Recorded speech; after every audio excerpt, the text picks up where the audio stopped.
ദൈവനാമത്തിന് മഹത്വം. ഈ നല്ല പ്രഭാതത്തിൽ ദൈവവചനം നമ്മളോട് ഇങ്ങനെ ഇടപെടുന്നു. യോഹന്നാന്റെ സുവിശേഷം 3-ാം അധ്യായം 16-ാമത്തെ വാക്യം. തന്റെ ഏകജാതനായ പുത്രനിൽ വിശ്വസിക്കുന്ന ഏവനും നശിച്ചു പോകാതെ നിത്യജീവൻ പ്രാപിക്കേണ്ടതിന് ദൈവം അവനെ നൽകുവാൻ തക്കവണ്ണം ലോകത്തെ സ്നേഹിച്ചു. ഈ നല്ല പ്രഭാതത്തിൽ നമ്മെ സ്നേഹിച്ച ദൈവിക സ്നേഹത്തിന്റെ ശ്രേഷ്ഠത നാം നശിച്ചു പോകാതെ നിത്യജീവൻ പ്രാപിക്കേണ്ടതിന് മാത്രമാകുന്നു എന്നുള്ള തിരിച്ചറിവ് ഈ പകൽക്കാലം നമുക്ക് ഉണ്ടാകട്ടെ.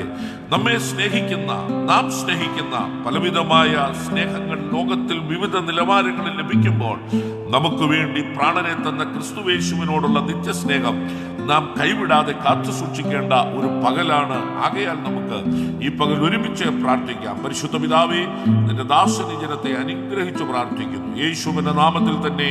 ആമേൻ, ആമേൻ, ആമേൻ.